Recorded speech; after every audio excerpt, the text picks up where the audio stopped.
All right, what's going on, guys? This is Chris Parsons. I'm with my co-host JP Flellen, and thanks for joining us yet again for another episode of Success Agent Podcast, where we're going to talk about strategies to help real estate agents sell more homes while spending less time and less money to do so with automation. Now, you can catch us here live every single Wednesday just on this Facebook page, and it's our only focus to create content for you to feast on, which is really designed to help supercharge your efforts and really maximize your results so that you can really scale to the level that you've been looking for. And we really don't mess around here because we want the same as you, which is to figure out that catalyst to success. So this month, the month of January, we've been focusing on the basics of business, such as setting priorities and outlining your goals into really actionable items. Last week, we looked at something called the 411, which is really just a simple exercise or tool to help kind of outline how you want your year to go and then create steps to get to where you want to be. And today, we're going to be further building on that kind of thing, but we're actually going to be focusing on generating more business from a very profitable source, which everyone has, and it's called your sphere of influence or your sphere. Why don't you real quickly tell us what the sphere is, JP? So your sphere, or another word to call it, is your SOI, which is kind of a familiar term for a lot of real estate agents. But that really is your sphere of influence, your SOI. So these are the people that may have done a deal with you or may haven't done a deal with you, but you know them. You could call them if you were to give them a call and say, hey, do you know anybody that might be looking to buy or sell here in the near future? And they wouldn't think it's weird. These are your people that you have some influence in their life at some level.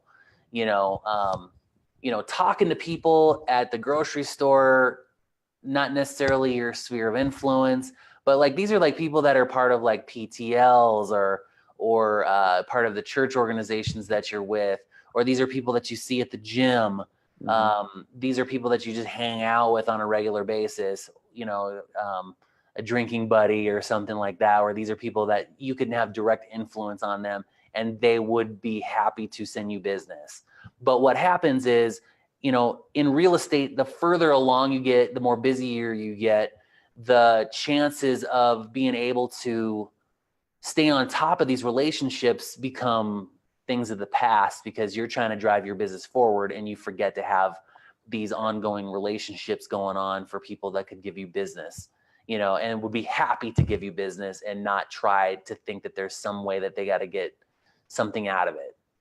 Right. And so what is important is, how do you do that? What are the tools? What are the things that you can do to re-engage with your sphere? And one of the biggest ones that has been very, very underestimated is the lunch. Oh. I mean, it's huge. You ask them to go, hey man, it's been a long time since we've talked. Let's go to lunch. And I've gotten so much business out of the lunch than a lot of the marketing that I've done. And it's something that's so elementary, but I just keep forgetting to do it, and I'm like, dude, I love to eat, man. I'm on keto. So whatever, let's do this. Like, I'll eat chicken wings all day long, but it's like one of those things where you just kind of like, oh yeah, I guess I could just call people out to lunch. And I will tell you what, you can get more response from a lunch than you can get from, I think, any avenue. Like, people just underestimate the power of free food, dude. Like, it's like, and don't be that guy that's like, you get ready or you get done eating and you're like, they say one ticket and you're like, I guess I'll take it. Then it's like, what was the whole, I mean, if you weren't going to take it, don't ask people out to lunch. Like, this is your marketing budget, dude. Like, I mean, come on. Don't be that like, come on, man. I mean, if you ain't going to buy from me, you ain't going to send me no referrals, man. I ain't buying for your lunch, Like, that's hilarious. Actually, there is a book, I believe, or maybe it's just like what some guy says, but you should never have lunch alone. Like, that can be an easy goal to accomplish in your year. And it's actually, based on what you're saying, which I totally believe it, probably gonna be one of the most profitable goals you can have, which is just don't eat lunch alone. Yeah. I mean, you can either be out to lunch or having lunch. You know what I mean? Right. Yeah. Exactly. Cool. Yeah. So obviously your sphere, it's this continually growing thing, right? It's never just like, oh, this is my sphere and this is what it is, and it never changes. So it's constantly growing. It's going to constantly need your attention. And it's sometimes hard to provide that attention. But really, how can you actually stay in touch with them, even if it's, maybe they don't have time for lunch? And a lot of that, I believe, comes from actually smart technology use and making sure that your CRM or whatever you're using is actually on par with what you're trying to accomplish. Would you agree with that? Totally. Yeah. So, like, one of the things that I always have my clients do before we start re-engaging with old leads is they actually need to go through their database and kind of pick, what's trash, what isn't, and figure out, how are you going to sort these types of people. Like, for instance, one of the CRMs that I use all the time, I love it, I recommend it to everyone, is Follow Up Boss. And they have this little section called Stages. And the stages can be like, hot prospect, a new lead, a buyer, seller, your sphere, past client, trash, archive. I think that's probably all of them. And that's such an easy way to organize things, but I don't think people follow through with that. Is that what you've experienced? Yeah, I mean, if there's one area that most real estate agents don't do is follow up. Yeah. And the thing about CRMs too is like the best CRM to have is the one you're going to use. I was listening to a podcast the other day and this guy was like, so I use this thing on how to get a hold of people and follow up with them. And so then the host of the podcast was like, oh, we're so excited to hear what kind of system you're using. And he basically goes, I got 15 envelopes. And I was like, what? And he's like, basically on Mondays, I do all my follow-up calls and I just move people through the folders. And I was like, dude, come on. It's the 21st century. I get that. Yeah, you've had some success with that, but you can have so much more success if you just use technology, man.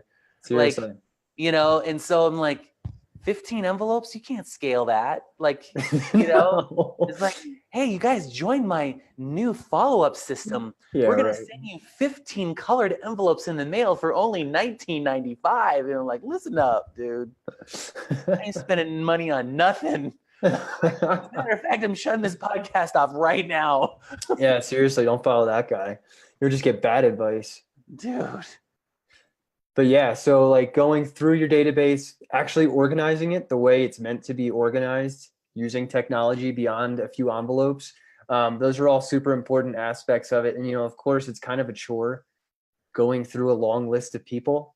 Probably a lot of them you haven't talked to in a while, but I feel like it's one of the more profitable things you can do, just because you're not only reminding yourself of who's actually important, like immediately important, but you're also like setting yourself up for success in the future, because it's all organization, right? I mean, no one likes, at least most people don't like to organize things, but I would say most everyone likes things that are organized. Right. So you need to take the time to go and do that. Yeah. And I think, I mean, you can be a real estate agent or you can be a business owner. And with what you're doing right now is working to be a real estate agent, then don't show other people to just be a real estate agent, because then you're doing them a disservice. Because if you're just a real estate agent, then you're just an employee.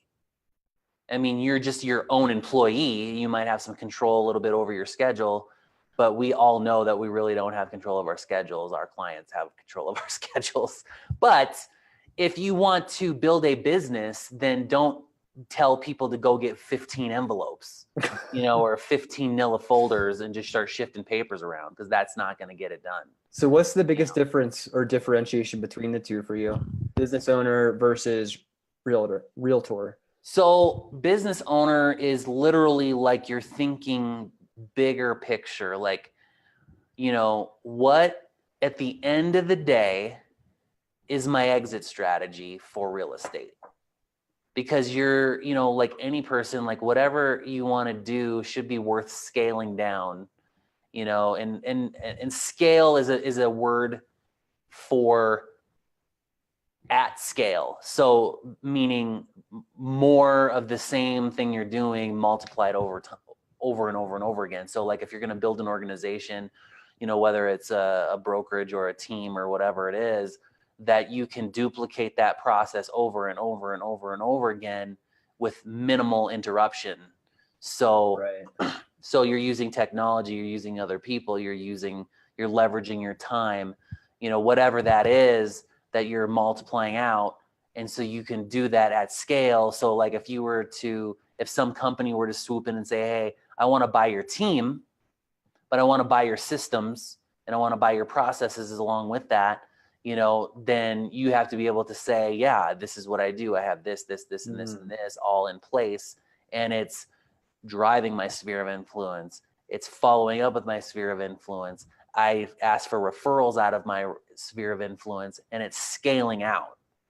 So essentially what you're doing is you're creating a business within your organization that you're in. Right. So that way you're creating something of value within the framework of doing your real estate business.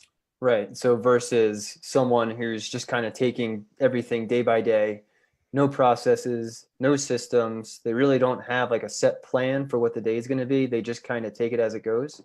Is that like the differentiation? Yeah, right. So instead of you get up in the morning and you're going to go do a deal, and instead of just doing the thing that you do to do your business, you're very conscious of the processes and the things that you're doing. And, instead of like, well, I've just always done whatever, that's not doing whatever is not something that someone could say, well, show me how you do whatever. Well, you don't know, because whatever doesn't have a process, Right. and whatever is just whatever, so everybody's looking around being like, I don't know how they're successful. Hey, tell me what you do. I don't know. I just do whatever, and so then people are kind of going, well, I want to know what you're doing because you're killing everybody. You're kicking ass and taking names, and whatever's got to be working for you. So show me your whatevers, Right. So that's kind of the idea behind that. Gotcha. Yeah. So using technology was one of those things, but going through your database frequently, removing the crap, keeping things organized, and reminding yourself of who's actually important and keeping yourself up to date on those conversations. Another thing that I really recommend, and it's actually a pretty hard habit to get used to, but it can be super profitable, and it goes with the organization aspect, which is keeping notes and keeping notes in your CRM after you've talked to someone, logging a call, logging a text message, because at the end of the day, you want to see, okay, the last time I texted this guy was, 3 weeks ago. That's a hell of a lot easier if it's already just logged right there than going through your phone, scrolling down through all your text messages and seeing, oh man, it's been 3 months since I texted him, or shit, I didn't save, my text history didn't save. I have no idea when I last called him. And then, if you have a conversation with them, they're like, oh yeah, I have this friend who might want to buy a house soon, but you don't write it down and you don't log your call and you don't remind yourself that you need to go reach out to this person again because there's a hot lead, hot referral ready to go. You're just shooting yourself in the foot by not doing that. Well, and the thing too is like, people are going to go, holy crap, you remembered that from the last time you talked to me? And then they're going to really know that you care. And it's not just about like, give me referrals, give me deals, give me. Yeah. You're like, oh, you actually have, you're listening and you're vested into their lives, And so I think that makes a big impact for people too, because they're just like, one of the things too is like, we're doing this live broadcast right now. Mm-hmm. And then, people are going to be like, oh, I love it when he's on, we're doing these things and he's pushing it out to his sphere of influence. And, we're out there, keeping relationships open and stuff like that. So people can be part of your, your daily lives or whatever, because I think, being relational and being real and doing all these kinds of things just make a big difference, because there's so many agents out there that just are like, I don't do video, I don't do this. I send out a Christmas card once a year, and to me, that's just so like mundane. Like, I just think that people just like, they're just like, oh well, thanks that you remembered me because you have to, like. Right. You're like, oh, I had a few extra dollars, so I got some, Christmas cards to send out to my people, and I just think that that's just like, that's what everybody else does. So why? Like, I think creating content and doing things that matter to our customers, is the biggest contribution you can do. Like, for me, it's always like, do whatever is natural and that's easy. So when I'm out running, I do my live videos, which I didn't do this morning. So now I feel guilty about it because it was part of my thing. But when I got back from running, full disclosure, it was too dark out. So those of you that follow me on my personal page, that's why I didn't do video today. So don't yell at me, okay? Yeah, make the excuse you woke up too early, or maybe your run was too short. I don't know. Well, it could have been a couple of both of those things, maybe. And the truth comes out. Moving on to the next thing. I was kidding. But I mean, ultimately, it comes down to this, guys. If you're watching this and you're not doing any of these things, then you're not in touch, because there's only so much momentum you can create by trying to reach for the next deal. Whereas there's a lot of deals in the past that are just sitting there waiting. And so when you combine the clawing and scratching and the hard climb, there's an easy climb right behind you, because going downhill is way easier than going uphill. So as you're going uphill, try to find those deals downhill, because then, they can just be like completely handed to you. Like, oh yeah, thanks for keep doing those videos. I watch you all the time, whatever. Hey, I just thought about you. Here's this deal. I know what you Actually, this is a pretty cool point. I was just talking to one of my clients today about this, literally before this broadcast, about marketing to your sphere, like always being present. So omnipresent. That's like a key word, I guess, in digital marketing. In that, you're present on Google, you're present on Facebook, you're present on Instagram, you're present in their voicemail box, in their text message inbox, in their email inbox. Is that something that you've been like trying to do? Just always be present, like omnipresent everywhere, so they're always seeing you? Or are you focusing? Yeah, and so like for me, it's more of, if the content that you're putting out is worth people's while, then it's easier to just broadcast that than it is to try to be cheesy and try to single people out and just do all that stuff. Because if it's worth it to them to listen to what you have to say, then you're contributing to things outside of just the real estate space. And then when they're like, there's this guy in Little Cheyenne, Wyoming, that's putting out content like a mad fool up there. If you want someone that I worked with him personally. And so if there's something out there that is worth your while, you need to give this guy a shot, especially if he's doing these kinds of things with, for his own personal stuff or whatever, then how would you think he's going to market your property? Instead of just doing what everybody else is doing, put a sign out front, maybe do a little selfie photo in front of the house or something, doing all these cheesy things that don't get results when, you're doing things that are going to get results. And so, I'm going to tell a quick story real quick about a guy that I worked with. He was a for sale by owner. He wanted to do it on his own for a few months. And he just basically just told me, he's like, just be patient with me. Just be patient with me. I got to do it on my own timing. I said, yeah, that's fine. I totally. And so I said, but just so when I market a property, I'm going to do X, Y, Z, and what everybody else isn't doing, on top of all the things that people are doing, on top of this other thing that I'm going to do. That's a bonus. And so, he tried to sell it himself for, I don't know, 3 months, 2 months, maybe 2 or 3 months. And then I jumped in. and I was running out of time because I was switching companies. And so I gave him a certain commission rate, and I said, if you do it this price, we'll do some things, and then if you do it at this one, I'll do this plus these other things. And then that was when I made the decision to switch brokerages. And then I was like, you know what, screw it, I'm just going to go all in because I've got like 3 weeks to get this house sold. Yeah. And I put it under contract in a week. Whew. Just because I went all in, dude. I was like, I got to go all in, and so he was so appreciative of that. I was like, I know what we agreed upon, dude, but I got to go all in on this one. I'm running out of time. And he's like, oh, thank you. I appreciate you doing that, Yeah.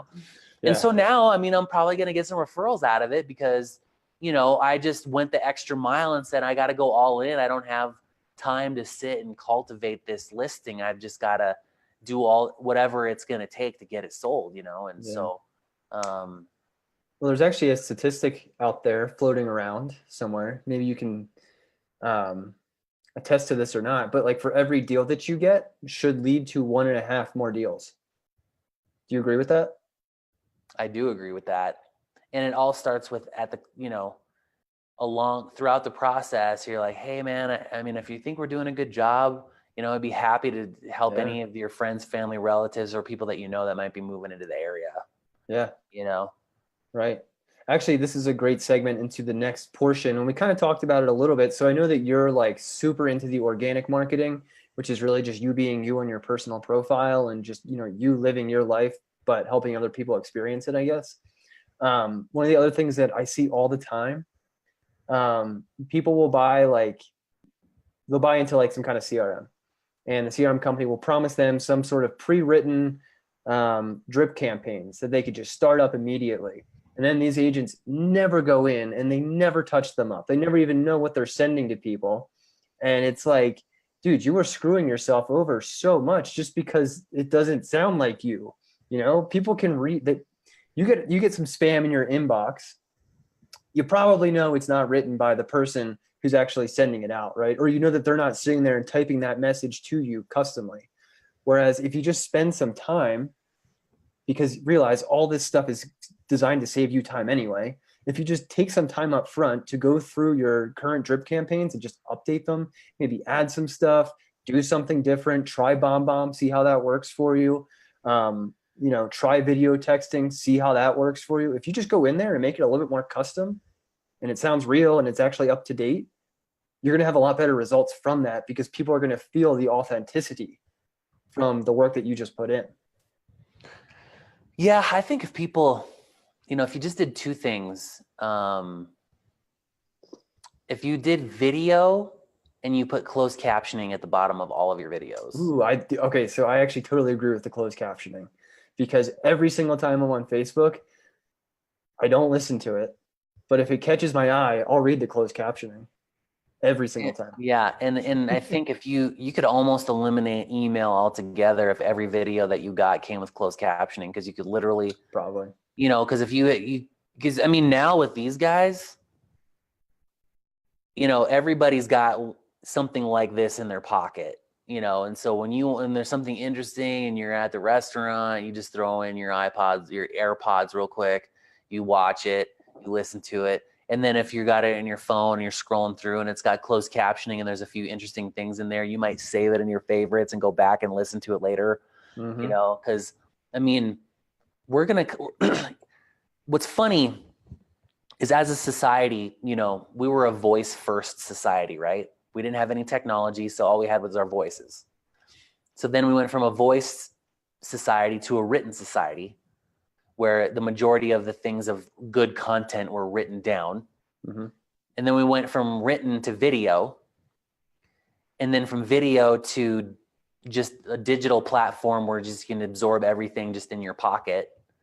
And then it's funny because now we're trying to get rid of what's in our pocket and go back to voice. Yeah, right. Actually, no, Facebook Live just announced audio live. So instead of, them being able to see us and like webcams and all that, right, it's purely just voice.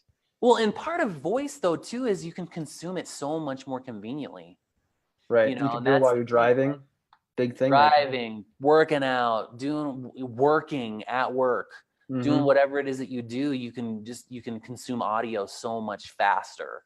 Yeah. And so, I think it's just one of those deals where it's like, I think, cell phones are going to go away and everything's going to be on a watch and a pair of glasses and your voice, and some AirPods. It's all going to be just on you, like the technology will either be in you or on you, and so then you're just kind of be like, if I want to interface with somebody, I just pull my watch out and then the freaking hologram pops out of my watch. I can spin it around, do my little texting thing or whatever, and just push it back in there. And then if I need to really get too crazy and I want to like do some visual stuff, like my glasses will do auto tracking and I can look at a piece of art, then it just pops right up on display in my headset, Yeah. And if there's anything I need to listen to or have a conversation, I have my AirPods on. And then I can get this thing out of my pocket so I don't have to break a couple of those a year. The future predicted by JP. Write it down. You wait. You heard it here first, Elon guys. Musk, if you're listening to this right now, I'm telling you right now, watch, glasses, AirPods, or smart headphones. Yeah. That's where we're going. So if you do something with that, you better put my name on it. Don't forget me. Don't forget the little guy. So, well, good, dude. This has been fun. Yeah, I think this is actually a really good one. That's pretty much everything we got, guys. So let's just recap real fast. Your sphere is an ever-evolving group of people that are closely connected with you, that you can interact with in your daily life. To make sure that you stay involved with those people, you need to go through your database and keep it organized first off. But also, if you haven't been doing that, filter through the trash, get rid of that stuff because it's a waste of time anyway, and make sure that you're segmenting your lists properly. And then not with lastly, files. Don't segment with file folders. Ignore the whole envelope thing. We're not going with that.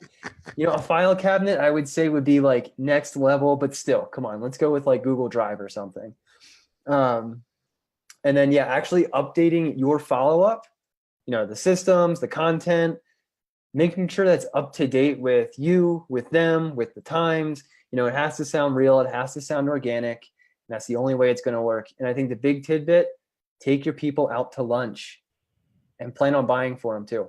That's good marketing spend and just a good time all around. I think that would help mentally. I think that helps people. That's all we got. JP, how can people get a hold of you? Well, you can reach me at james.fluellen@gmail. You can reach me on Twitter at YOHomes. You can find me on Facebook at JP's Real Estate page or the Titan Real Estate Team page. You can also just Google JP Fluellen, because if you can't find me, then you're not looking.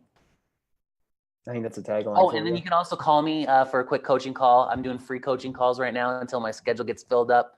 307-772-1184. And I will at some point get a Calendly link in the description of every episode where you guys can book a call with me for 30 minutes. Beautiful. Yeah, guys, if you need to get a hold of me, go to the Facebook page. That's the easiest way to get to me. You can find my personal profile as well, or you can email me at chris.successagent@gmail.com. I am currently working on a new training platform or a coaching platform, whatever you want to call it, but it's really a combination of my effort, my expertise with your voice in your face to help automate all of your follow-up and get the most money out of every single lead that touches your database. So more to come on that.